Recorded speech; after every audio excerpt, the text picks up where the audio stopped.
지난 시간 우리는 시험과 마귀에 대해서 함께 살펴봤습니다. 여러분, 성경은 두 가지의 종류의 이 시험이 있다, 그렇게 말씀을 드렸죠. 기억나십니까? 하나는 하나님이 주시는 시험이고, 이 다른 하나는 사단이 주는 그러한 시험입니다. 두 시험은 이 성격이 좀 달랐죠. 하나님은 믿음의 성숙과 성장을 위해서 시험을 주시는 반면에, 마귀는 믿음의 실족과 상실을 위해서 시험을 줍니다. 그래서 사용되는 이 단어의 차이가 났습니다. 하나님의 시험은 테스트라고 하는 단어를 쓰는 반면에, 사단의 시험은 temptation이라고 하는 단어를 썼습니다. 분명 하나님은 통과할 수 있는 테스트를 내주십니다. 그러나 사단은 그 테스트를 무엇으로 바꿉니까? 유혹으로 바꾸어서 교회와 성도의 믿음을 강하게 흔들어 실망과 좌절을 경험케 하고, 그로 인해 하나님과의 이 관계를 자꾸 끊으려고 합니다. 여러분, 마귀는 영적인 존재이며 뛰어난 능력을 소유하고 있습니다. 그래서 성경은 그 마귀의 존재와 그의 시험을 경계하라, 그렇게 권면하지 않습니까? 이는 마귀의 시험이 매우 치명적이다라고 하는 사실을 보여주는 것입니다. 분명 마귀의 시험은 성도에게 고난과 고통을 줍니다. 그러나 아무리 여러분 마귀가 뛰어나도 하나님보다 뛰어날 수는 없습니다. 달리 말하면 마귀는 하나님의 상대가 되지 않는다는 것이죠. 여전히 많은 분들이 이 성경을 보면서 하나님이 마귀와 대결한다, 그렇게 생각을 합니다. 그러나 마귀는 하나님의 상대가 되지 않습니다. 마귀는 하나님의 목적하신 뜻을 이루는 데에 사용이 되는 도구일 뿐입니다. 그러니까 하나님은 마귀와 싸우시는 분이 아니라 마귀를 통해 그분의 뜻을 이루시는 분이신 것이죠. 때문에 우리는 하나님과 마귀의 대결 구도로 성경을 읽을 것이 아니라, 마귀까지도 수단으로 사용하실 수 있는 분이 바로 하나님이시다라고 하는 것을 기억하며 하나님의 위대함과 전능하심을 찬양하며 성경을 읽을 수 있어야 됩니다. 그러면 생각해 보시기 바랍니다. 마귀는 하나님의 시험을 자신의 시험으로 바꾸어서 유혹을 하지만, 그 시험은 누구의 허락하에 주어지게 되는 것입니까? 하나님의 허락하에 주어지는 것입니다. 하나님이 어떤 교훈을 주기 위해서 그 일을 잠시 허락하시는 것이죠. 그러면 지금 예수께서 마귀에 의해서 시험을 받으시는 이 사건도 하나님의 섭리와 경륜에 의해서 일어나는 일이 되는 것 아닙니까? 그러니까 마귀가 하나님이신 예수를 만만히 생각을 해가지고 지금 도전을 하는 것이 아니라, 하나님이 교회에게 어떤 교훈을 주기 위해서 예수를 시험하게 하신 것입니다. 그래서 이를 강조하기 위해서 먼저 언급해 놓은 것이 1절에 성령에 관한 내용인 것이죠. 여러분, 이 흐름을 잘 이해하셔야 됩니다. 누가는 예수의 이야기를 기록을 하면서 요한에게 세례를 받으신 사건과 예수의 족보 기사를 먼저 언급했습니다. 이를 통해 예수가 누구이신가, 우리를 죄에서 구원하실 모든 조건을 갖추신 유일한 메시아이시다, 그것을 먼저 밝혔습니다. 그러면 당연히 자연스럽게 이 어떤 궁금함이 생기겠습니까? 그분이 어떻게 구원을 이루시는가 하는 것 아니겠습니까? 그래서 공생의 사역 시작 전에 이 시험을 통과하는 내용을 통해 예수의 구원은 결코 중도에 포기되거나 실패가 없다, 반드시 성공한다 라고 하는 것을 보여주는 것입니다. 이것이 사실이라면 중간에 사단의 시험과 또 그로 인한 고난이 찾아온다 해도 예수를 따르는 이 작은 예수에게 여러분 무엇이 생기겠습니까? 소망이 생기는 것입니다. 확실한 희망인 소망이 주어지는 것이죠. 그래서 그 분명한 확신을 심어주기 위해서 예수께서 시험을 받으시는 이 사건부터 다루는 것입니다. 그런 점에서 이 기사는 여러분 대단히 중요하다, 그렇게 볼 수 있습니다. 다만 해당 사건에 대해서 오해하시면 안 되는 것들이 있습니다. 크게 두 가지만 말씀을 드리겠습니다. 첫째, 본문에 등장하는 시험들은 결코 쉬운 시험이 아니었다라는 사실입니다.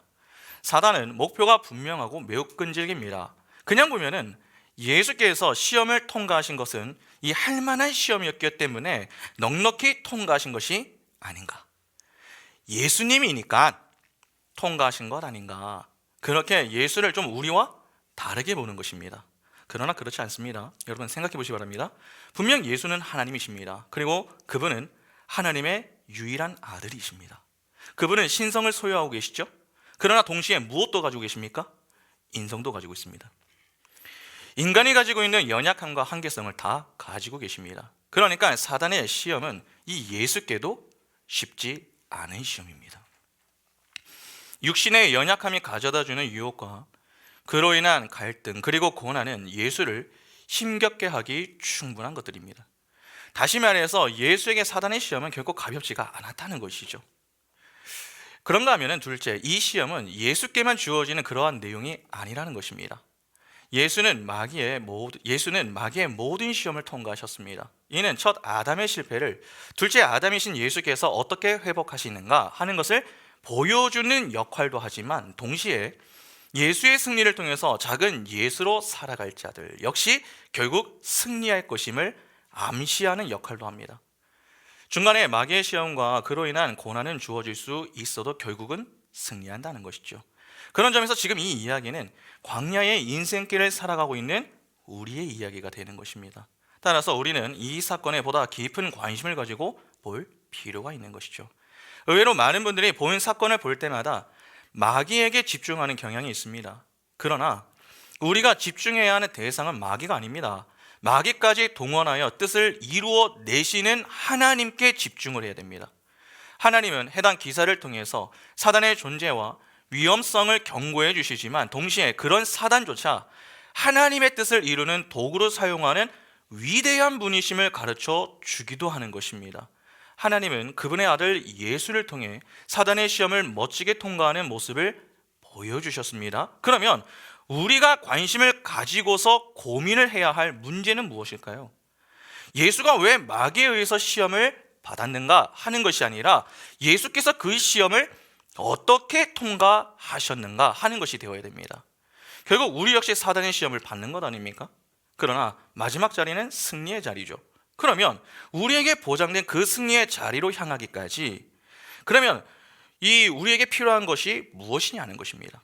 가만히 있는 것이 아니라 어떻게 승리할 것인가 하는 것을 고민해야 됩니다. 그러면 우리는 어떻게 승리를 해야 됩니까? 주로 사람들은 여러분 어떻게 해야 승리한다고 믿습니까? 어떻게 해야 승리를 한다고 생각하죠? 상대적으로 좋은 체격을 가지고 있어야 되고 강한 힘을 소유해야 되고 더 좋은 무기를 가지고 있어야 된다. 그렇게 생각을 합니다.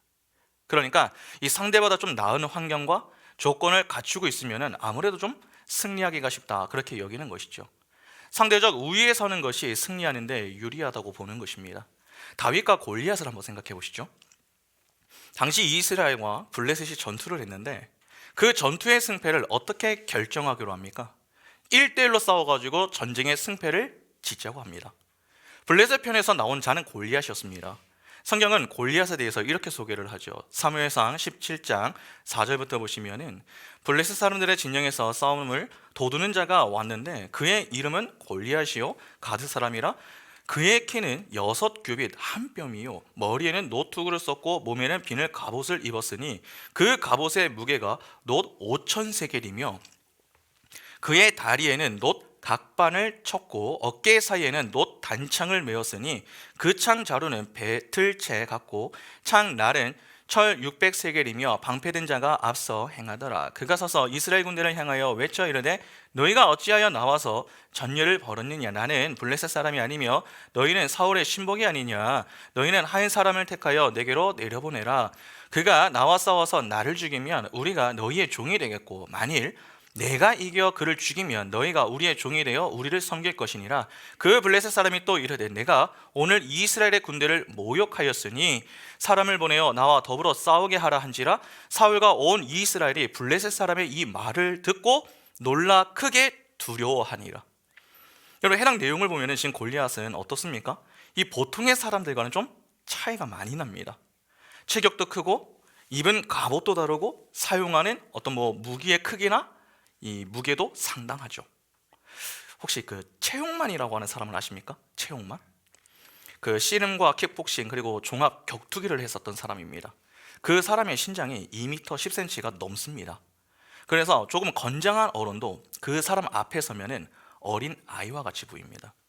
그런 자를 상대해야 한다. 여러분 그러면 어떤 마음이 들까요? 야, 내가 이길 수 있을까? 그러한 두려운 마음이 좀 먼저 들지 않겠습니까? 자신과 비슷한 조건을 갖추고 있다고 한다면 그래도 좀 해볼 만하다라고 하는 생각을 할 수 있습니다. 그러나 조건이 완전히 다르다면 이 이야기는 달라지는 것이죠. 그런 점에서 다윗과 골리앗의 이야기를 한번 잘 생각해 보시기 바랍니다. 보통 사람들과 골리앗은 조건 자체가 다릅니다. 그래서 골리앗이 나서서 이야기를 할 때에 쉽사리 사람들이 나서지 못했던 것입니다. 그런데 그 중요한 전쟁에 승패가 결정나는 싸움에 소년 다윗이 나서겠다라고 한 것입니다. 그러니까 사람들의 반응이 어떠하겠습니까? 사무엘상 17장 26절부터 보시면 이렇게 말씀합니다. 다윗이 곁에 서 있는 사람들에게 말하여 이르되 이 블레셋 사람을 죽여 이스라엘의 치욕을 제거하는 사람에게는 어떠한 대우를 하겠느냐? 이 할례받지 않은 블레셋 사람이 누구이기에 살아계시는 하나님의 군대를 모욕하겠느냐? 백성이 전과 같이 말하여 이르되 그를 죽이는 사람에게는 이러이러하게 하리라 하니라. 큰 형 엘리압이 다윗이 사람들에게 하는 말을 들은지라 그가 다윗에게 노를 바라여 이르되 내가 어찌하여 이리로 내려왔느냐? 들에 있는 양들을 누구에게 맡겼느냐? 나는 내 교만과 내 마음의 완악함을 아노니 내가 전쟁을 구경하러 왔도다. 다윗이 이르되 무엇을 하였나이까? 어찌 이유가 없으리까? 하고 돌아서서 다른 사람을 향하여 전과 같이 말하매 백성이 전과 같이 대답하니라. 어떤 사람이 다윗이 한 말을 듣고 그것을 사울에게 전하였으므로 사울이 다윗을 부른지라. 다윗이 사울에게 말하되 그로 말미암아 사람이 낙담하지 말 것이라 주의 종이 가서 저 블레셋 사람과 싸우리이다 하니 사울이 다윗에게 이르되 내가 가서 저 블레셋 사람과 싸울 수 없으리니 너는 소년이요 그는 어려서부터 용사이입니다. 그리고 사무엘상 17장 41절부터 44절을 보시면은 블레셋 사람이 방패된 사람을 앞세우고 다윗에게로 점점 가까이 나아가니라. 그 블레셋 사람이 둘러보다가 다윗을 보고 업심여기니 이는 그가 젊고 붉고 용모가 아름다움이라. 블레셋 사람이 다윗에게 이르되 내가 나를 개로 여기고 막대기를 가지고 내게 나와왔느냐 하고 그의 신들의 이름으로 다윗을 저주하고 그 블레셋 사람이 또 다윗에게 이르되 내게로 오라. 내가 내 살을 공중의 새들과 들 짐승들에게 주리라 하는지라. 성경을 보면 형들부터 사울왕 이 골리앗까지 그 누구도 다윗을 인정해 주질 않습니다. 큰형 엘리압은 화를 내고 사울왕은 야 너는 안 된다 그렇게 거절을 하죠. 같은 진영에서도 인정을 받지 못하는데 여러분 적에게 인정을 받을 수 있겠습니까? 골리앗은 자신을 상대할 자로 나오는 자가 이 소년 다윗임을 확인하고 매우 자존심 상해하며 그를 저주까지 합니다. 여러분 승리에 대한 사람들의 인식이 바로 이렇습니다. 남에 비해 무언가 더 좋은 조건을 갖추어야 승리할 수 있다 그렇게 여기는 것입니다. 그러나 다윗과 골리앗의 싸움은 어떻게 끝이 납니까? 다윗의 승리로 끝이 납니다. 사람들이 생각하는 일반적인 사고의 틀, 즉 편견을 깬 것입니다. 여러분 다윗이 골리앗 앞에 나갈 때 가지고 나간 것은 무엇이었습니까? 믿음이었습니다. 사무엘상 17장 45절부터 47절 보시면 다윗이 블레셋 사람에게 이르되 너는 칼과 창과 단창으로 내게 나아오거니와 나는 만군의 여호와의 이름 곧 내가 모욕하는 이스라엘 군대의 하나님의 이름으로 내게 나아가노라. 오늘 여호와께서 너를 내 손에 넘기시리니 내가 너를 쳐서 내 목을 베고 블레셋 군대의 시체를 오늘 공중의 새와 땅에 들 짐승에게 주어 온 땅으로 이스라엘의 하나님이 계신 줄 알게 하겠고 또 여호와의 구원하심이 칼과 창에 있지 아니함을 이 무리에게 알게 하리라. 전쟁은 여호와께 속한 것인즉 그가 너희를 우리 손에 넘기시리라. 세상의 힘을 전부로 여기는 그 골리앗을 향해서 다윗은 무기로 맞서지 않았습니다. 여러분 믿음으로 대응했습니다. 그러니까 세상의 힘에 믿음의 원리로 덤빈 것이죠. 세상 편에서 볼 때에 더 큰 힘으로 맞서는 것이 아니라 믿음으로 맞서는 이 모습 자체가 어리석은 모습입니다. 그러나 진정한 승리는 힘이 아니라 하나님을 믿는 믿음 안에서 나옵니다.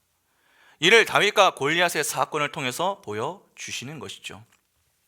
그런데 아마 누군가는 그러면 목사님 1대1은 그렇다 쳐도 다수는 좀 어렵지 않을까요?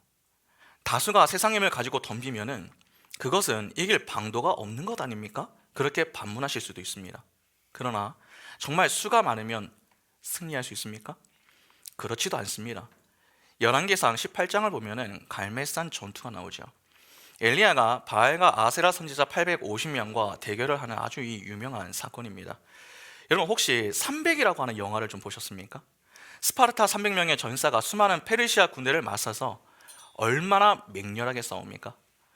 그러나 그렇게 열심히 싸워도 결국 패했습니다.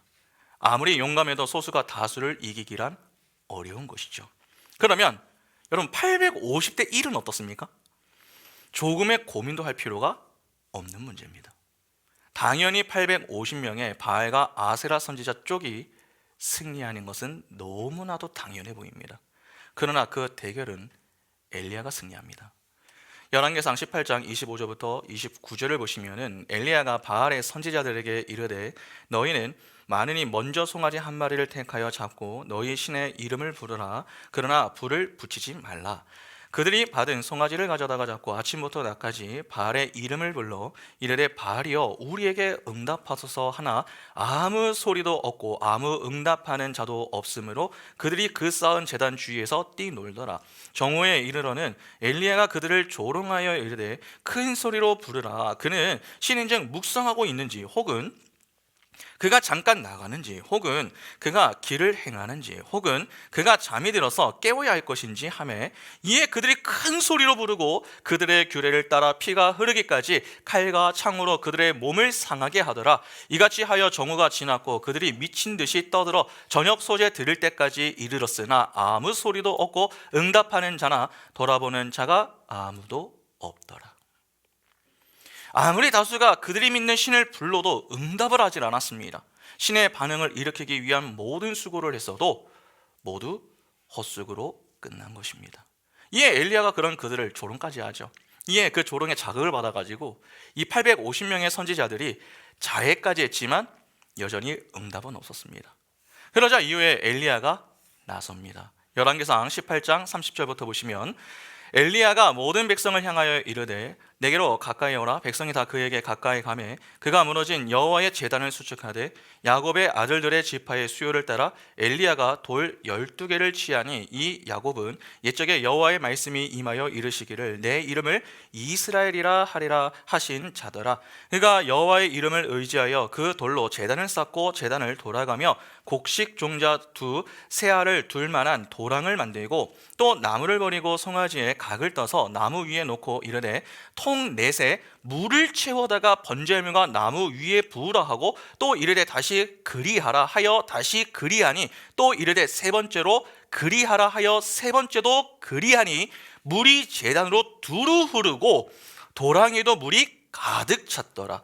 저녁 소재에 들을 때에 이르러 선지자 엘리야가 나아가서 말하되 아브라함과 이삭과 이스라엘의 하나님 여호와여 주께서 이스라엘 중에서 하나님이신 것과 내가 주의 종인 것과 내가 주의 말씀대로 이 모든 일을 행하는 것을 오늘 알게 하옵소서.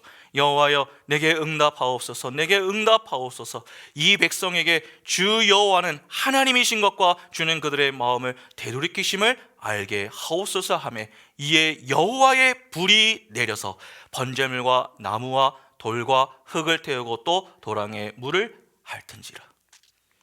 여러분 엘리야가 제단을 쌓고 그 위에 물을 붓게 했습니다. 성경은 그 물이 제단으로 두루 흐르고 도랑에도 물이 가득 찰 정도였다라고 하죠. 그런데 엘리야의 기도에 하나님이 응답을 하셨습니다. 불이 내렸는데 번제물과 나무, 흙을 태우고 도랑에 물을 핥았다고 합니다. 완전히 말라버릴 정도로 강력한 불로 응답을 하신 것입니다. 어떠십니까? 여러분 성경은 강한 힘을 가지고 있다고 해서 다수라고 해서 꼭 승리한다 그렇게 가르치지 않습니다. 다시 말해서 좋은 조건과 환경이 승리를 보장하는 것이 아니라는 것이죠. 오히려 하나님을 믿는 믿음으로 승리한다라고 하는 사실을 교훈합니다. 오늘 본문도 똑같습니다. 오늘 본문을 잘 보시면 성경은 의도적으로 첫 아담과 둘째 아담이 동일한 시험을 받고 있음을 강조하고 있습니다. 그러나 시험의 내용과 달리 시험을 받을 때의 상태는 서로 극과 극입니다. 첫 아담은 어떤 상태에서 시험을 받았습니까?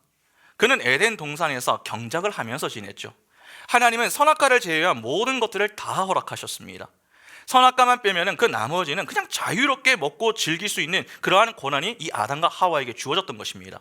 그러니까 첫 아담은 풍요 속에서 시험을 치른 것입니다. 다시 말해서 배고픔 속에서 시험을 받았던 것이 아니라는 것입니다. 시험을 통과할 수 있는 가장 이상적인 조건들을 고루 갖추고 있는 그러한 상황 속에서 시험을 받은 것입니다. 그러나 둘째 아담이신 예수는 어떻습니까? 여러분 2절을 보시면은 마귀에게 시험을 받으시더라 이 모든 날에 아무것도 잡수시지 아니하시니 날수가 다음에 줄이신지라. 본절을 보면은 모든 날에 아무것도 잡수시지 아니하시니 날수가 다하여 줄이셨다라고 합니다. 지금 예수께서 계신 곳은 어디입니까? 광야입니다. 아무것도 없는 곳에서 성령에 의해서 이끌려 다니시는데 그곳에서 무려 40일 동안 줄이셨습니다. 이미 지칠 대로 지친 상태, 즉 시험을 제대로 치르기도 너무나도 벅찬 그런 열악한 조건 속에 계셨던 것입니다. 첫 아담과 비교해서 볼 때에 완전히 대조되는 그러한 상태에서 시험을 치르게 되신 것입니다. 그런데 창세기 3장에 나오는 첫 아담은 최고의 조건과 상태에서 시험을 치렀으나 결국 통과하지 못했습니다. 반면에 시험을 통과하기 어려운 상태에서 시험을 치르신 예수는 시험을 통과하시죠. 성경은 왜 이러한 정반대의 상황 속에서 시험을 받는 모습을 보여주는 것입니까? 크게 두 가지 이유 때문에 그렇습니다. 하나는 인간의 한계가 무엇인가 하는 것을 교훈하기 위해서이고, 다른 하나는 무엇으로 승부를 보아야 하는가를 교훈하기 위해서입니다. 여러분, 제가 창세기 설교 때부터 말씀을 좀 드렸지만은 아담과 하와의 선악과 사건은 우발적으로 일어난 사건이 아닙니다. 하나님의 주권 하에서 일어난 일입니다. 그러니까 어떤 교훈을 주기 위해서 일어난 일이라는 것이죠. 여러분 잘 한번 생각해 보시기 바랍니다. 하나님은 아담과 하와에게 선악과를 먹으면 어떻게 된다고 하셨습니까? 반드시 죽는다라고 말씀하셨습니다. 그러면 정말 먹어서 죽는다면은 그 선악과는 동산 중앙이 아니라 구석에 두어야 하는 것 아닙니까? 그러나 하나님의 선택은 동산 중앙이었습니다. 어떠한 면에서는 그것을 먹으라고 그 자리에 두신 것이기도 하죠. 이는 하나님은 죄를 조성하시는 분이심을 이야기하는 것이 아니라 아담과 이 하와가 선악과를 따먹는 그 사건을 통해서 어떤 교훈을 주기를 원하셨던 것입니다. 그러면 그 교훈이 무엇입니까? 아무리 최고의 풍요 속에 있어도 하나님을 온전히 믿지 않으면 사단의 시험을 통과하지 못하는 것이 바로 인간이다. 다시 말해서 인간의 한계성을 보여주시는 것입니다. 오늘날 많은 이들이 잘못 생각하는 것이 무엇입니까? 내가 남보다 부족하기 때문에 내가 못한다, 그렇게 생각하는 것입니다. 그러니까 상대적으로 내가 더 많이 가지고 있으면 잘할 수 있다, 그렇게 여기는 것이죠.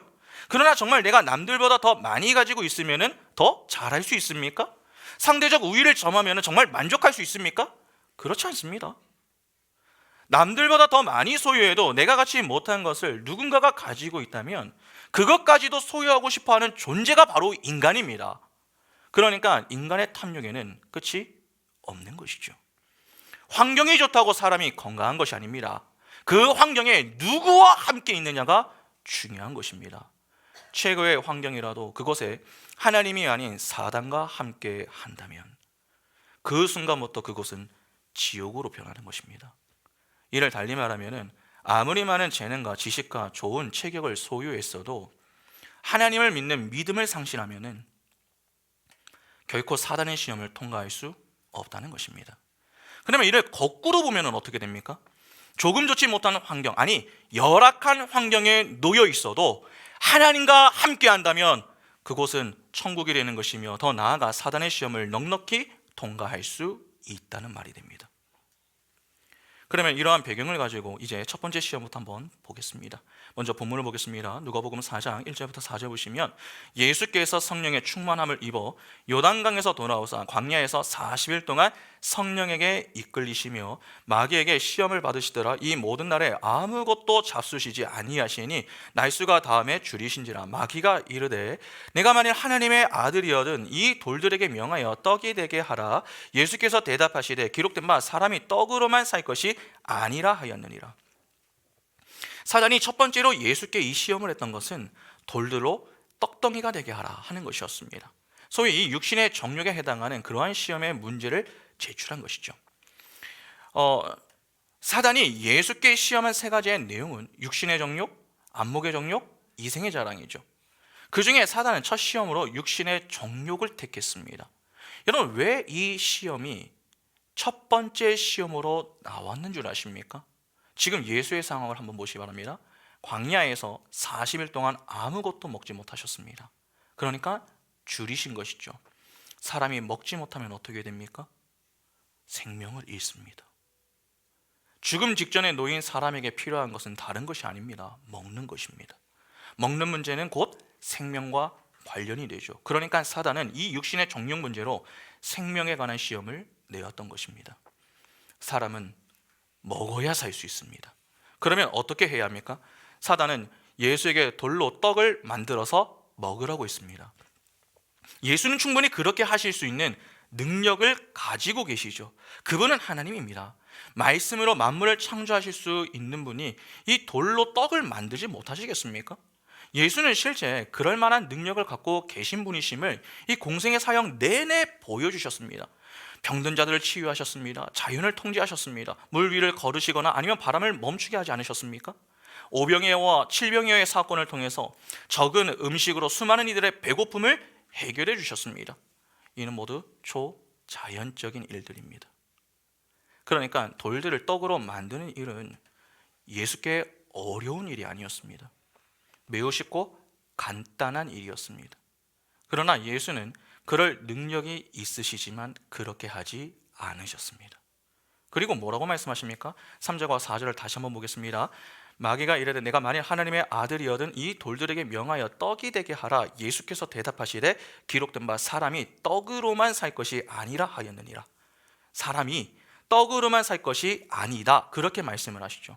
병행 본문인 마태복음은 이에 대해서 조금 더 자세하게 다룹니다. 마태복음 4장 2절부터 4절 보시면 40일을 밤낮으로 금식하신 후에 줄이신지라 시험하는 자가 예수께 나와서 이르되 내가 만일 하나님의 아들이어든 명하여 이 돌들로 떡덩이가 되게 하라. 예수께서 대답하여 이르시되 기록되었을 때 사람이 떡으로만 살 것이 아니요 하나님의 입으로부터 나오는 모든 말씀으로 살 것이라 하였느니라 하시니. 누가복음과 달리 이 마태복음에서는 예수께서 어떻게 말씀을 하십니까? 사람이 떡으로만 살 것이 아니요 하나님의 입으로부터 나오는 모든 말씀으로 살 것이다, 그렇게 말씀을 하십니다. 이는 구약의 신명기의 말씀을 인용하신 것입니다. 그래서 마태복음 4장 4절이나 오늘 보면 4절을 보면은 기록되었으되 기록된 바라고 하는 표현이 등장하는 것이죠. 신명기 8장 2절과 3절을 보시면은 내 하나님 여호와께서 이 40년 동안에 내게 광야길을 걷게 하신 것을 기억하라. 이는 너를 낮추시면 너를 시험하사 내 마음이 어떠한지 그 명령을 지키는지 지키지 않는지 알려 하심이라. 너를 낮추시면 너를 줄이게 하시며 또 너도 알지 못하며 내 조상들도 알지 못하던 만나를 내게 먹이신 것은 사람이 떡으로만 사는 것이 아니요 여호와의 입에서 나오는 모든 말씀으로 사는 줄을 내가 알게 하려 하심이니라. 바로 이 말씀을 그대로 인용하여서 응수를 하신 겁니다. 그러면 이 내용을 조금 주목해서 보시기 바랍니다. 예수께서 사람이 떡으로만 살 것이 아니라고 하셨습니다. 이는 이 땅의 떡을 부정하라 하는 말이 아닙니다. 사람이 살기 위해서는 떡을 먹어야 한다는 것입니다. 그러나 이 땅의 떡을 먹는 것만으로는 부족하다는 것이죠. 이는 이 땅의 떡과 함께 먹어야 할 것이 있음을 의미하는 것입니다. 그것이 바로 하나님의 입에서 나오는 모든 말씀입니다. 여기서 말씀으로 번역이 된 이 헬라어 단어가 여러분 레마입니다. 레마는 진리죠. 그러니까 하나님의 입에서 나오는 모든 진리로 살게 된다는 것입니다. 여러분 성경에서 진리가 가리키는 것이 누굽니까? 예수입니다. 예수는 스스로를 가리켜서 참 떡이다, 그렇게 말씀하시죠.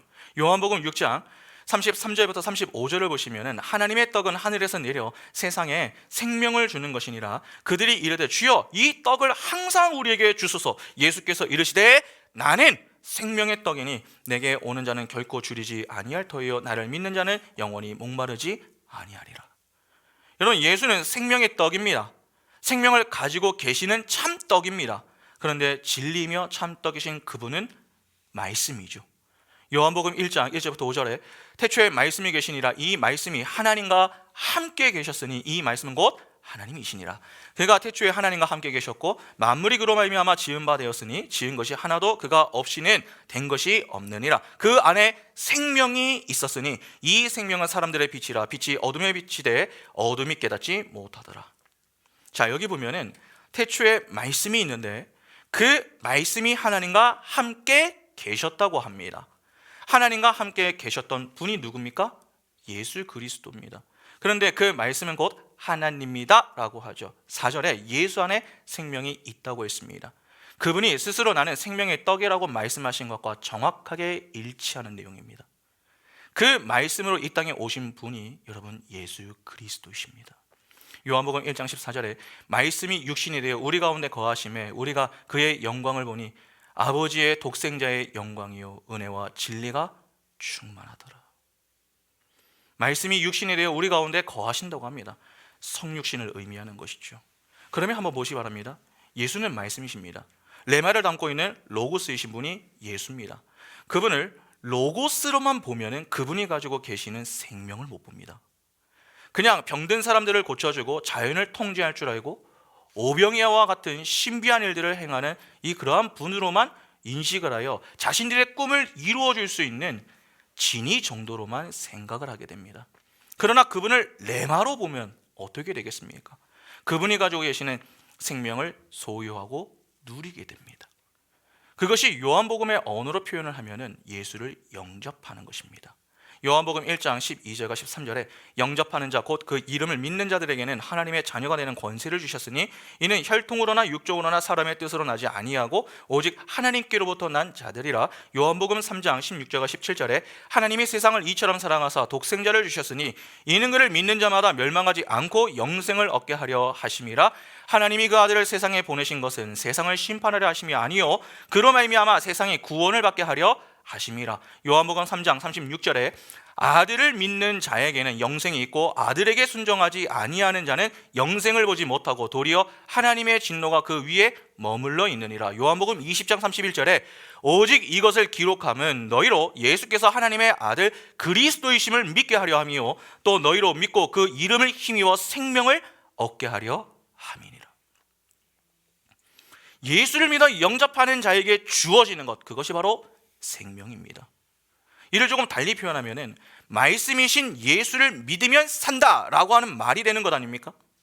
그러면 하나님의 입에서 나오는 말씀으로 산다라고 하는 말은 무슨 의미입니까? 하나님을 믿음으로 산다라고 하는 말이 되는 것입니다. 하나님의 말씀을 믿음은 곧 그 말씀을 주신 분인 하나님을 믿는다라고 하는 말입니다. 그러니까 진짜 우리를 살게 만드는 것은 이 땅의 떡이 아니라 하늘의 신령한 떡이라는 것입니다. 조금 전에 이 땅의 떡도 먹어야 한다고 했습니다. 성경의 초점은 이 땅의 떡 때문에 정작 먹어야 할 떡인 영의 떡을 먹지 못하면 안 된다라고 하는 것에 있습니다. 우리의 줄임배를 채워줄 수 있는 진짜 떡이 무엇입니까? 우리를 살리는 떡은 하나님의 말씀이라는 것입니다. 가끔 신앙생활을 하다가 보면은 이런 말을 좀 듣는 경우가 있습니다. 하나님을 믿으면 밥 먹여주냐, 밥 먹여주냐, 뭐 그런 말 있지 않습니까? 이는 하나님을 믿는다고 살 수 있느냐 하는 말과 같습니다. 세상 사람들은 하나님의 말씀에 순종하지 않아도 살 수 있다고 여깁니다. 보이는 세상 속에서 육적 배만 좀 든든하게 채울 수 있다면 된다, 그렇게 보는 것이죠. 그러나 육신의 정욕은 끝이 없습니다. 잘 생각해 보시기 바랍니다. 처음에 사람이 죽을 정도로 배가 고프면 어떻게 합니까? 먹을 것만 있으면 좋겠다, 정말 내가 이거 하나만 먹었으면 좋겠다, 그렇게 생각을 합니다. 그래서 누군가가 이 가지고 있던 빵을 줬습니다. 평소 내가 좋아하지 않는 빵이라도 그 빵밖에 없으면 사람은 그거라도 먹으려고 합니다. 왜냐하면 살아야 한다는 그 생각 때문에 그렇습니다. 그래서 나는 소보로가 아니면 안 먹는다, 어느 브랜드가 아니면 난 안 먹는다, 여러분 그런 말 하지 않습니다. 그러나 배가 좀 부르고 좀 살만하다라고 하면 이제 어떻게 됩니까? 그때부터는 빵의 종류를 고르려고 하고 빵이 아닌 다른 것을 찾으려고 합니다. 브랜드를 따지기 시작하는 것이죠. 이 모습을 그대로 보여주었었던 이들이 누굽니까? 광야 생활을 했었던 이스라엘이었습니다. 출애굽한 이스라엘이 홍해를 건넌 이후에 광야 생활을 시작했습니다.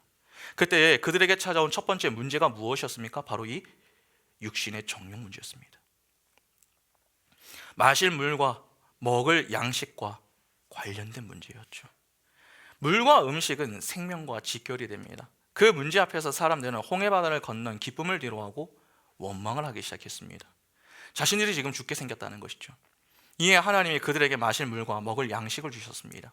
출애굽기 15장 22절부터 27절 보시면 모세가 홍해에서 이스라엘을 인도하며 그들이 나와서 스르 광야로 들어가서 거기서 사흘 길을 걸었으나 물을 얻지 못하고 마라에 이르렀더니 그곳 물이 써서 마시지 못하겠으므로 그 이름을 마라라 하였더라.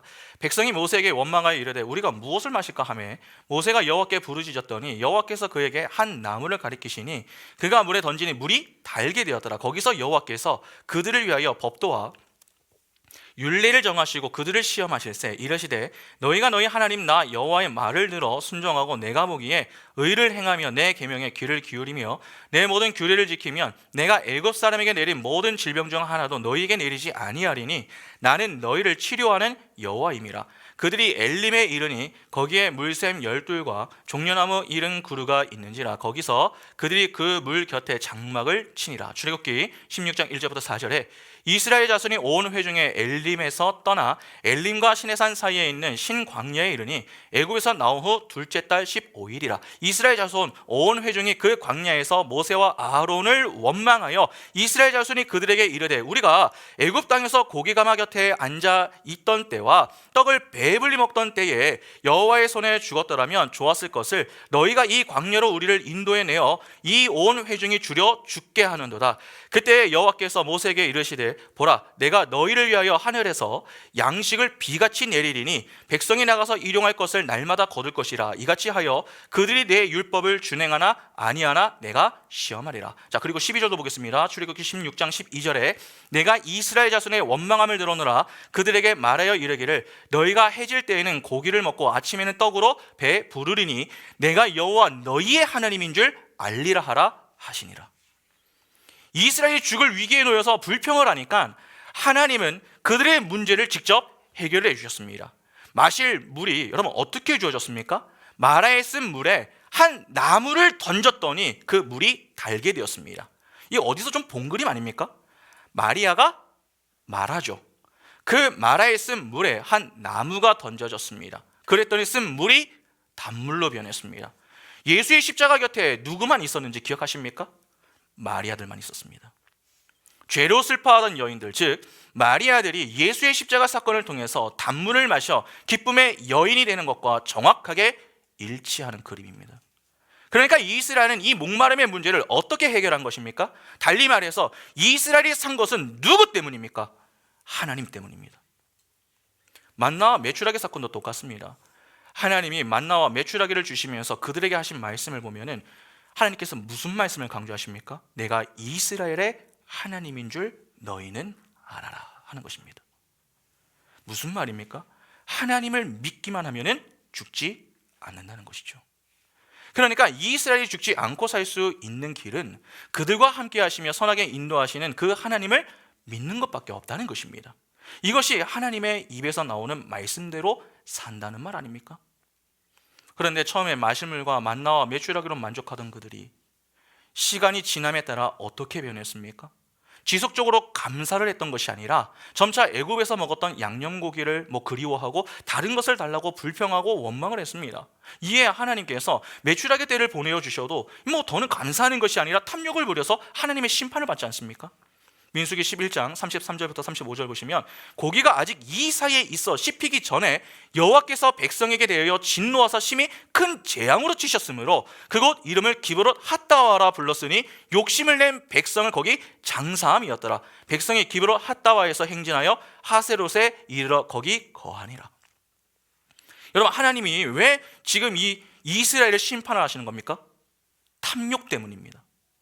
다시 말해서 끝없는 육신의 정욕의 문제로 그들이 심판을 받았다는 것입니다. 인간의 욕심은 끝이 없습니다.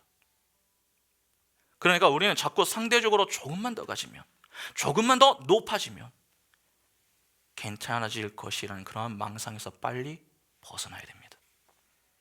우리는 조금 더 가지고 조금 더 높이 오르면 충분히 살 수 있을 것이라고 여깁니다. 그러나 그렇게 더 갖고 더 오르면 우리의 욕심은 그만큼 더 커지는 것입니다. 그래서 야고보는 이렇게 이야기를 하죠. 야고보서 1장 15절에 욕심이 잉태한 즉 무엇을 낳습니까? 죄를 낳고 죄가 장성한 즉 무엇을 낳습니까? 사망을 낳느니라. 우리는 자꾸 육적 배부름을 추구하고 싶어 합니다. 그러나 성경은 영적 배부름을 추구하라 그렇게 교훈을 합니다. 그러면 우리가 진짜 먹어야 할 양식은 무엇입니까? 하나님의 말씀입니다. 사실 우리는 영적인 양식을 먹는 일에는 별로 관심을 두지 않습니다. 육적 배부름만 있으면 충분하다 그렇게 여기는 것이죠. 그러나 그런 상태로는 절대 사단의 시험에 통과하지 못합니다. 사단의 시험은 육적 배부름의 상태에서 통과할 수 있는 것이 아니라 하나님의 말씀을 믿는 믿음으로 통과하는 것입니다. 하나님을 기쁘시게 드릴 수 있는 것은 믿음입니다. 그래서 의인이 붙들고 살아야 하는 것이 바로 믿음입니다. 하나님을 믿는 믿음 말입니다. 그러면 왜 그렇게 믿음이 중요합니까? 하나님을 믿는 그 믿음이 우리를 살리기 때문입니다. 그래서 성경은 의인을 두고서 무엇으로 산다고 가르치죠?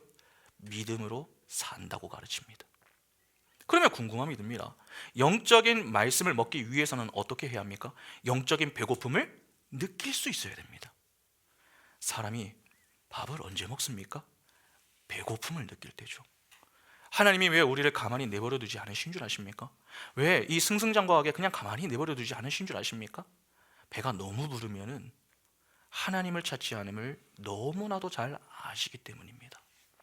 그래서 배가 좀 고픈 자리, 즉 이 고난의 자리에 우리를 몰고 가시는 겁니다.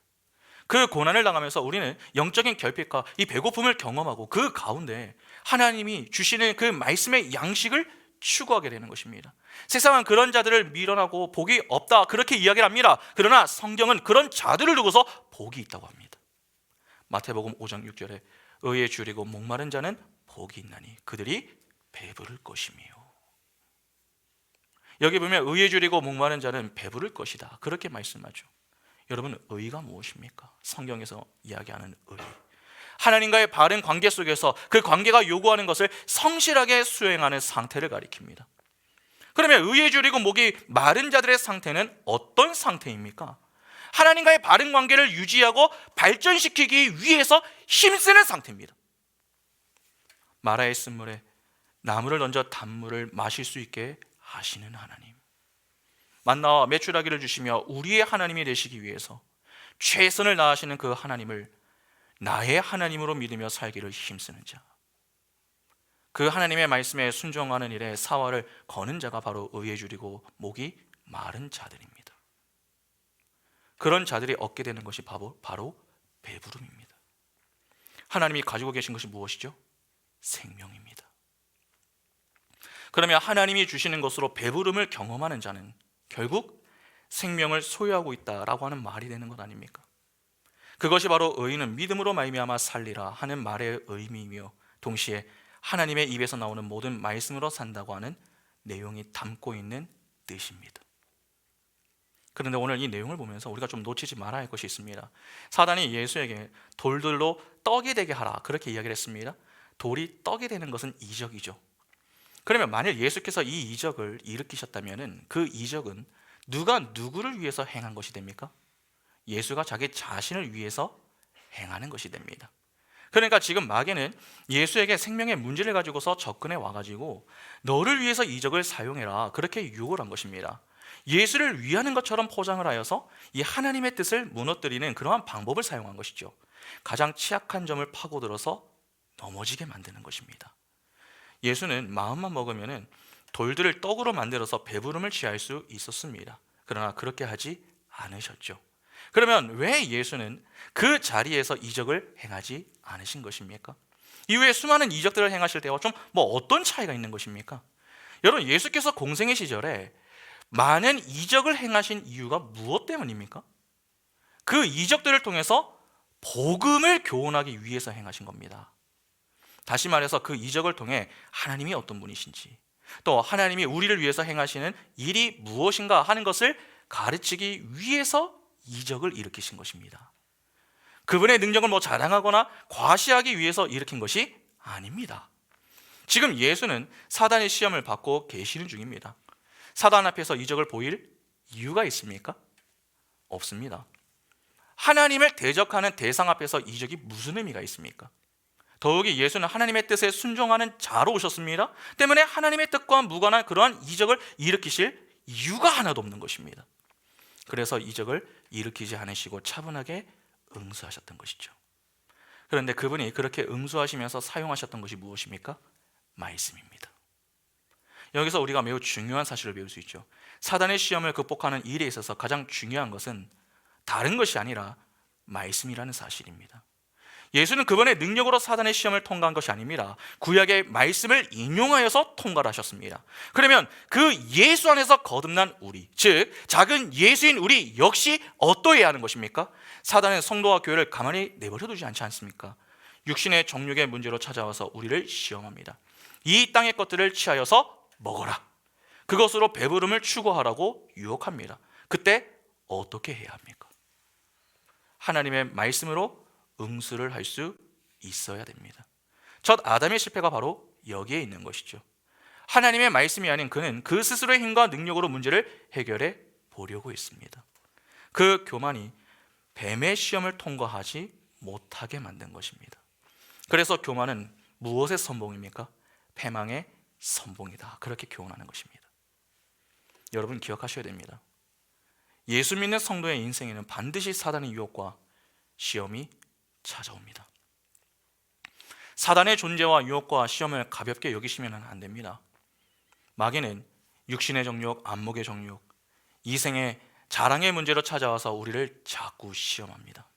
그럴 때 우리는 우리 힘을 의지하여 맞서는 것이 아니라 차분하게 하나님의 말씀에 근거하여서 응수할 수 있어야 됩니다. 그러기 위해서는 여러분 무엇이 필요하겠습니까? 하나님의 말씀으로 응수하기 위해서는 먼저 하나님의 말씀을 알아야 합니다. 하나님을 아는 지식이 필요하다는 것이죠. 우리가 왜 그렇게 하나님을 아는 지식을 얻기 위해서 애를 쓰는 것입니까? 바로 이 때문입니다. 하나님을 알지 못하면요, 아무것도 하지 못합니다. 하나님을 알아야 사단의 시험에 응수하고 하나님을 알아야 복음을 전할 수 있는 것입니다. 오늘날 육신의 정욕에 무너지는 사람들이 얼마나 많습니까? 믿는다 믿는다라고 하면서 왜 우리는 그렇게 속수무책으로 당하고 넘어집니까? 경험이 부족해서입니까? 그렇지 않습니다. 시험을 통과할 만한 조건들이 부족해서입니까? 그렇지 않습니다. 하나님을 모르기 때문입니다. 하나님을 믿는 믿음이 없기 때문에 그렇습니다. 오늘날 우리가 진정으로 줄이고 목말라야 하는 것이 무엇입니까? 이 땅의 것들입니까? 공부를 잘해서 대학 가는 것, 대학 잘 가가지고 이 직장에 취업하는 것, 직장에서 승진하고 결혼 잘하는 것, 그래서 돈을 많이 벌어서 승승장구하는 것입니까? 그렇지 않습니다. 의에 줄이고 목이 말라야 됩니다. 하나님과의 바른 관계 속에서 하나님이 요구하시는 그 일에 믿음으로 순종할 수 있는 자가 되어야 됩니다. 여러분, 하나님은 어떤 분이십니까? 마라의 쓴물을 그분의 십자가로 단물로 바꾸어 주시는 분이십니다. 일용할 양식으로 우리의 하나님이 되어주시면서 우리의 인생에 동행해 주시고 생명과 영광의 자리까지 안전하게 지켜주시는 분이십니다. 다른 이의 하나님이 아니라 바로 우리의 하나님이 되어주시는 분이십니다.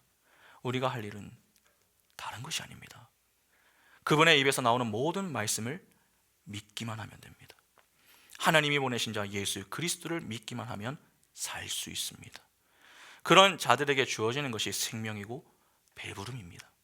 그런 복을 받은 자들이 오늘 우리인 것이죠. 주님이 주시는 생명과 그로 인한 배부름에 여러분 감사하시기 바랍니다.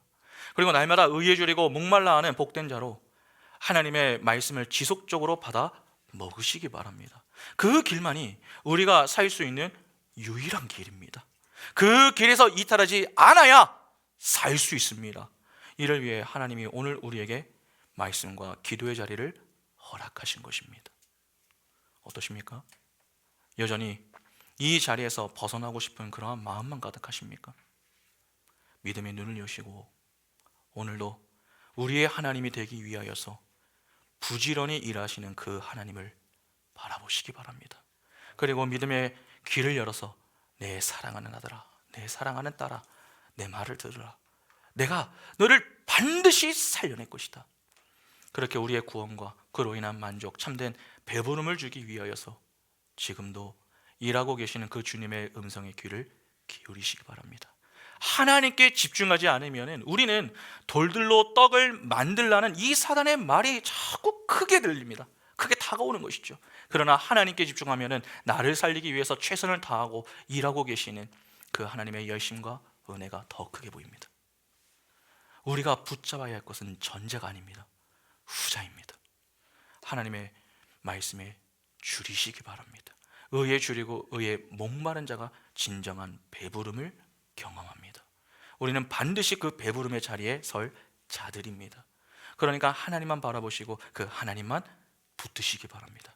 그래야 참된 배부름에 만족을 주시는 그 하나님으로 말미암아 믿음의 담대함으로 사단의 시험을 넉넉히 통과하고 하나님께 영광을 돌리고 찬미할 수 있는 복이 우리 인생에 늘 가득할 수 있기를 간절히 소망합니다. 함께 찬양하겠습니다.